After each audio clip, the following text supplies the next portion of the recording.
नमस्कार मित्रांनो, माझे मार्केट या आपल्या चॅनलमध्ये तुम्हा सर्वांचे स्वागत आहे। या व्हिडिओमध्ये आपण येणारा जो छोटासा आठवडा आहे, म्हणजे फक्त 3 दिवसाचा जो आठवडा आहे, त्यामध्ये निफ्टी, बँक निफ्टी किंवा ओव्हरऑलच मार्केटचे डिरेक्शन काय असू शकते, ज्या काही न्यूज मार्केटमध्ये सध्याला फ्लोट होत आहेत, म्हणजे त्या चायनाकडून असू द्यात, त्या ट्रम्प तात्याकडून असू द्यात किंवा आपल्या इंटरनल म्हणजे इंडियन याच्यामध्ये येणाऱ्या काही न्यूज असू द्यात, त्याचा किती इम्पॅक्ट पडू शकतो, जो काही फॉल आपण पाहतोय आणि तेवढीच फास्ट रिकव्हरी पाहतोय, या धर्तीवरती येणारा आठवडा आपल्याला कशा पद्धतीने असू शकतो ते आपण या व्हिडिओमध्ये पाहण्याचा प्रयत्न करूयात। पुढच्या आठवड्यामध्ये काय आहे, 15 तारखेला आंबेडकर जयंतीनिमित्त सुट्टी आहे आणि 18 तारखेला गुड फ्रायडे आहे, त्याच्यामुळे 14 तारखेला आंबेडकर जयंतीमुळे सुट्टी आहे आणि 18 तारखेला गुड फ्रायडे आहे, त्याच्यामुळे 15, 16 आणि 17 हे 3च दिवस आपल्याला कामकाजासाठी आहेत। त्यामध्ये 2 एक्सपायरी आपल्याला आहेत, म्हणजे गुरुवारची एक एक्सपायरी येईल आणि मंगळवारी जी सेन्सेक्सची एक्सपायरी आहे ती आपल्याला पाहिजे आहे। आता याच्यामध्ये बाकीच्या ज्या न्यूज आहेत, आता जर तुम्ही पाहिलं तर गिफ्ट निफ्टीवरती आहे, डाऊ जोन्सवरती आहे, तर त्याचं कारण महत्त्वाचं काय आहे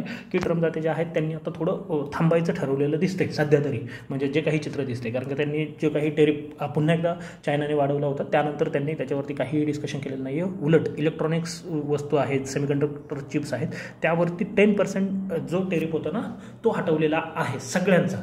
सगळ्यात विशेष महत्त्वाचं काय आहे, सगळ्यांचा, त्यामध्ये चायनासुद्धा आहे, चायनाला सुद्धा त्यांनी एक्झम्पशन त्यामध्ये दिलेलं आहे। हे एक पॉझिटिव्ह आहे मार्केटसाठी। आणि दुसरं महत्त्वाचं, मार्केटमध्ये एक चर्चा अशी आहे की पुन्हा एकदा टॅक्स कट फर्स्ट ज्यावेळेस त्यांचा कार्यकाल होता ना ट्रम्प त्यांचा, त्यावेळेस त्यांनी तर टॅक्स कट केलं होतं, कदाचित ते पुन्हा एकदा करण्याची शक्यता आहे आणि मग याच्या आधारावरती मार्केटमध्ये एक चांगली अपसाईड आपल्याला पाहायला मिळू शकते। सध्या जरी दिसत असले 500-600 पॉईंट डाऊ जोन्स प्लस दिसतंय, 150 पॉईंटच्या आसपास गिफ्ट निफ्टी प्लस दिसते, कदाचित याहीपेक्षा जास्त उद्या गॅपअप होताना पाहायला मिळेल। फक्त आता प्रॉब्लेम काय आहे, आपण मंडेला बंद असणार आहोत। आता याच्यामध्ये मंडेला जर काही नवीन न्यूज आली, कारण का सध्या अनसर्टिनिटी आहे, ट्रम्पचा त्या कधी येतील, काय बोलून जातील, कोणीही सांगू शकत नाही खात्रीलायक, त्याच्यामुळे सध्याला ओव्हरनाईट पोझिशन असेल किंवा थोड्या मोठ्या पोझिशन कॅरी करणं खूप डिफिकल्ट झालेलं आहे। कधीही त्यांचा मूड बदलू शकतो, काही नवीन येऊ शकतं आणि त्यामध्ये आपल्याला मुवमेंट पाहायला मिळण्याची शक्यता नाकारता येत नाही।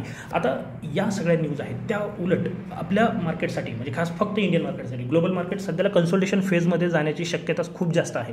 आपलंही मार्केट 2-3 दिवसाचं आहे, कन्सोल्टेशन फेजमध्ये गेलं तर खूप चांगलं होईल, पण जरी नाही गेलं मार्केट वोलेटाईल दिसतंय। जर तुम्ही आत्ता जाऊन FIचा डेटा असेल किंवा DI's डेटा असेल किंवा ऑप्शन चेन, या तिन्ही गोष्टी जर एकत्रित पाहिल्या तर तुमच्या लक्षात काय, जवळजवळ 10% लेवल दिसत आहेत, म्हणजे वरतीही 10% आणि खालीही 10%, म्हणजे जवळजवळ वरती 25,000पर्यंतची लेवलसुद्धा आपल्याला पाहायला मिळते आणि खाली अगदी 21,000पर्यंतच्या लेवलसुद्धा दिसून येतात। एवढी मोठी मुवमेंट होणार नाही शक्यतो, पण आत्ता मार्केटमध्ये व्होलॅटिलिटी राहण्याची शक्यता आहे। आता आपल्या मार्केटसाठी काय महत्त्वाचं आहे, लेवल अगदी 2-3 मिनिटात मी सांगणार आहे, पण हे समजून घ्या की तुम्हाला कशा पद्धतीने मार्केटमध्ये रिॲक्शन येणार आहे किंवा तुम्हाला कसं रिॲक्ट करायचे मार्केटला। आपल्यासाठी महत्त्वाचं काय आहे, क्रूड कंटिन्यूअस खाली येतं आहे, याचा पॉझिटिव्ह इम्पॅक्ट आपल्या मार्केटवरती पाहायला मिळू शकतो, हे सगळ्यांना माहिती। गेल्या महिन्याभरापूर्वी एक व्हिडिओ बनवला होता, त्यामध्ये मी अगदी क्लिअरली मेन्शन केलेलं होतं की 2 गोष्टी खूप महत्त्वाच्या आहेत मार्केटला वरती जाण्यासाठी। पहिलं, 21,800 ही लेवल टेस्ट होणं गरजेचं आहे। मागच्या वेळी ज्यावेळेस आपण इथून गेलो ना, ती लेवल टेस्ट झालेली नव्हती, 200 पॉईंटनी राहिली होती, परंतु ते गरजेचं होतं आणि त्यानंतर शार्प न्यूज असतील वगैरे वगैरे, पण ते माझ्यासाठी ज्या 2 महत्त्वाच्या गोष्टी होत्या, एक 21,800 आणि दुसरा सगळ्यात महत्त्वाची गोष्ट आहे ज्याच्याकडे सहसा ट्रेडर दुर्लक्ष करतात, इन्व्हेस्टर करत नाहीत, परंतु ट्रेडर सहसा दुर्लक्ष करतात, तो आहे डॉलर इंडेक्स। आणि डॉलर इंडेक्स त्यावेळेस 110च्या आसपास पोहोचलं होतं आणि मी ते त्यावेळेसही मेन्शन केलेलं होतं की जोपर्यंत डॉलर इंडेक्स खाली येत नाही तोपर्यंत कोणतीही मुवमेंट किंवा कोणतीही अपसाईड सर्वाईव्ह करण्याची शक्यता खूप कमी आहे किंवा अपसाईड येणंच अवघड आहे। पण आत्ता सध्या जर पाहिलं ना तर 100च्याही खालीच आपल्याला डॉलर इंडेक्स जाताना पाहायला मिळालेला आहे आणि याचा पॉझिटिव्ह इम्पॅक्ट नक्कीच आपल्या मार्केटवरती पाहायला मिळू शकतो किंवा सस्टेनेबल अपसाईड पाहायला मिळेल याची अपेक्षा तुम्ही ठेवू शकता। आता जे सगळ्यात महत्त्वाचं ब्रह्मास्त्र सध्याला मार्केटमध्ये आहे ना, ते आहे ट्रम्प दाते, त्यामुळे तुमचं कोणतंही अनालिसिस वगैरे फेल होण्याची ताकद याच्यामध्ये आहे की ते काय बोलतात काय नाही। त्यांनी टेरिफ सोडलं, नंतर इराणच्या बाजूला गेलेत, आता ते शांत होण्याच्या दिशेने जाताना पाहायला मिळत आहेत। आता टेक्निकली ज्या लेवल आपल्याकडे येत आहेत ना त्या आपण पाहूयात, कारण का ट्रम्प दाते पलटी मारतात। मागच्या वेळेसही आपण डिस्कशन केलं, तर आत्ताही सांगतो की त्यांची पलटी खूपच अनप्रेडिक्टेबल आहे, कधीही काहीही करू शकतात, पण आत्ता सध्या तरी ते चायनावरती जे टेरिफवर आहे त्यामधून पाठीमागे सरण्याचा त्यांचा विचार दिसतो एकंदरीत। आता लेवल कोणत्या महत्त्वाच्या आहेत ते पाहूयात। आता या लेवलला रिॲक्ट कसं करायचं तेही मी याच्यामध्ये एक्सप्लेन करतो। आत्ता आपण बंद आहोत 22,800, सगळ्यात इम्पॉर्टंट जी लेवल असणार आहे मंगळवारसाठी त्यावरती जास्त लक्ष ठेवा, ती आहे 22,560-600. जर ही लेवल ब्रेक झाली नाही किंवा याच्या खाली एक दिवस आपण गेलो नाही, कमीत कमी 1 तासाची कॅन्डल जर क्लोज झाली नाही ना, तर मात्र मग डाऊन साईडची जी शक्यता आहे ना 90% विसरून जा, म्हणजे खाली जाणारच नाही. 90%, 10% आपण या गोष्टीसाठी राखूनच ठेवायचे. आता 90% शक्यता आहे की मग मार्केट खाली जाणार नाही, मार्केटमध्ये एक अपसाईड पाहायला मिळू शकते. आणि ती अपसाईड कुठे जाऊ शकते, तर 23,600च्या दिशेने जाऊ शकते.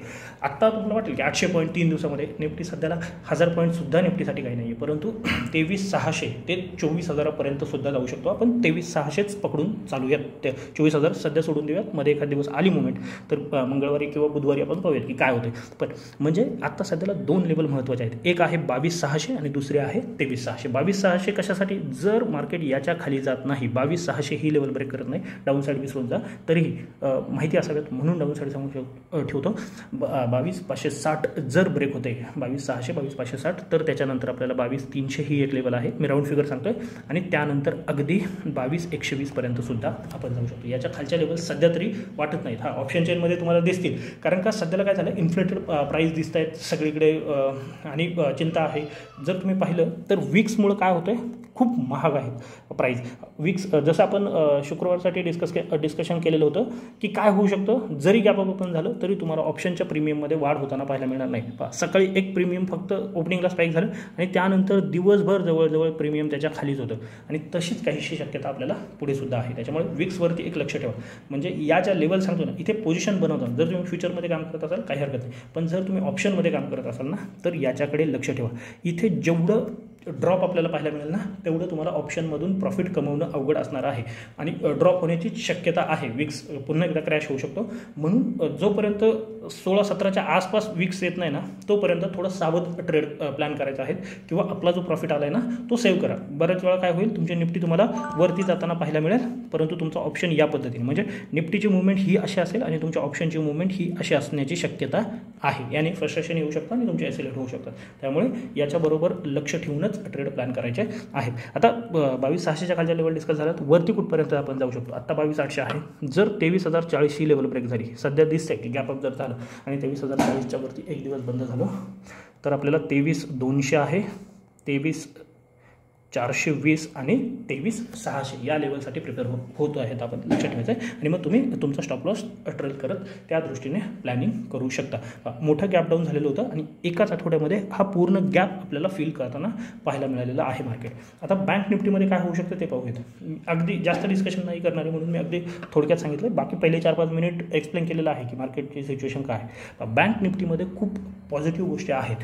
मार्केटसाठी ओव्हरऑलच आता सध्याला बऱ्याचशा पॉझिटिव्ह गोष्टी आहेत, परंतु बँक निफ्टी जी आहे ना ती नवीन आहे, जो की 54,467 वगैरे आहे, म्हणजे 54,500च्या दिशेने जाण्यासाठी तयार होते. या आठवड्यात जाईल का, शक्यता खूप कमी आहे, पण 2-3 हजार पॉईंट बँक निफ्टीसाठी जास्त नाही आहेत, हे लक्षात ठेवा. मग आता या आठवड्यामध्ये महत्त्वाचे लेवल काय, 51,000 आहे, पण ॲक्च्युअल जी मुवमेंट आपली सुरू होणार आहे ना ती याच्यावरती, म्हणजे 52,200 ज्या दिवशी ब्रेक होईल ना, एक चांगली अपसाईड आपल्याला पाहायला मिळेल. मग आत्ता प्लॅनिंग कसं करू शकता तुम्ही, 51,000च्या आसपास आहो ना. जर मंगळवारी मार्केटमध्ये गॅप अप ओपनिंग झालं आणि 51,600 आपण सर्वाईव्ह करतोय, 600 पॉईंट दूर आहेत, पण तीच लेवल लक्षात ठेवा. जर 51,600 आपण सर्वाईव्ह करतो, एक दिवस त्याच्यावरती क्लोजिंग देतोय ना, तर मग आपल्याला याच आठवड्यामध्ये 52,200 मध्ये छोटे मोठे लेवल आहेत डेलीसाठी, हे लक्षात ठेवा. 52,200 आणि 52,800पर्यंतचा प्रवाससुद्धा आपल्याला पाहायला मिळू शकतो. म्हणजे इथून जर विचार केला तर जवळजवळ 1,800 ते 2,000 पॉईंटची मुवमेंट आपल्याला अपसाईडला पाहायला मिळू शकते. डाऊन साईड काय आहे, डाऊन साईड 1,000 पॉईंट आहे, म्हणजे खूप मोठी नाही आहे, पण 1,000 पॉईंट, 50,000 राऊंड फिगर लक्षात ठेवा. याच्या खाली जोपर्यंत जात नाही ना तोपर्यंत विकनेस असणार नाही. विकली बेसिस सांगतो, तोपर्यंत बाय ऑन डिप्स तुम्ही करू शकता. मग ती 50,400ची लेवल असेल, 50,600 असेल, 50,800 असेल, या लेवलसाठी. जर आता मंगळवारी गॅपअपच ओपनिंग पाहायला मिळते, तर 51,250 ही लेवल खूप इम्पॉर्टंट असणार आहे की मार्केट सर्वाईव्ह करत आहे किंवा नाही. कारण का त्याच्या खाली जर आलं ना तर मग थोडं साईडवेज झोनमध्ये जाण्याची शक्यता आहे. आता सेन्सेक्समध्ये लक्षात ठेवा, कारण का सेन्सेक्सची एक्सपायरी आहे, कदाचित डेली अनालिसिसचा व्हिडिओ येणार नाही म्हणून सांगून ठेवतो आहे. आत्ता 75,700 वरती फोकस करा. इथून 600 पॉईंटवरती आहोत. आत्ता मी BTST सेन्सेक्समध्ये जाणून बुजून घेऊन गेलेलं नाही, कारण का जर तुम्ही विचार केला 1200 पॉईंट वरचे किंवा खालचे जरी तुम्ही कॉलपुट चेक केले ना तरी त्यांची प्राईस 300च्या आसपास आहे. नॉर्मली एवढ्या दूर जर पाहायचं म्हटलं ना तर 60-70च्या आसपास एक्सपायरीच्या आदल्या दिवशी आपल्याला हे मिळत असतात. पण आत्ता तेवढी जवळजवळ 5x इन्फ्लेटेड प्राईस आहे. त्याच्यामुळे एकदा ओपन होऊ द्या, कूलअप होऊ द्यात मंगळवारी जर तुम्हाला ट्रेड प्लॅन करायचं असेल एक्सपायरी, आणि मग त्यानंतर प्लॅन करा. जर 75-700च्या वरती मार्केट निघत आहे, लक्षात घ्या 75-700च्या वरती सस्टेन करत आहे, तर या आठवड्यामध्ये आपण 78,000 टेस्ट करण्याची शक्यता आहे. आणि डाऊन साईड कुठे आहे तर ही जी लेवल आहे 74,000 किंवा 73,800 याच्यापर्यंत तुम्ही बाय ऑन डिप्सचा विचार करू शकता. मी विकली बेसिसचं ॲनालिसिस आहे, हे लक्षात ठेवा. 73,800च्या खाली जर गेलंच तर मग त्याच्यासाठी न्यूज खराब असेल, मग त्यावेळेस निफ्टी असेल, बँक निफ्टी असेल, सगळेच खाली जातील. तर आता त्याचा विचार करू नका. जर काही न्यूज आली, ट्रम्पचं त्यांनी काही केलंच किंवा चायनाने काही केलं, टेरिफवर अजून वाढला, 200% जायचं त्यांनी ठरवलं, तर आणि तरच आपल्याला डाऊन साईड पाहायला मिळेल, अदरवाईज पाहायला मिळणार नाही. जर ही माहिती आवडली असेल तर नक्की आपल्या चॅनलला सबस्क्राईब करून व्हिडिओला सुद्धा लाईक करा. तर आजच्यासाठी एवढंच. धन्यवाद. जय हिंद, जय महाराष्ट्र, कीप ट्रेडिंग.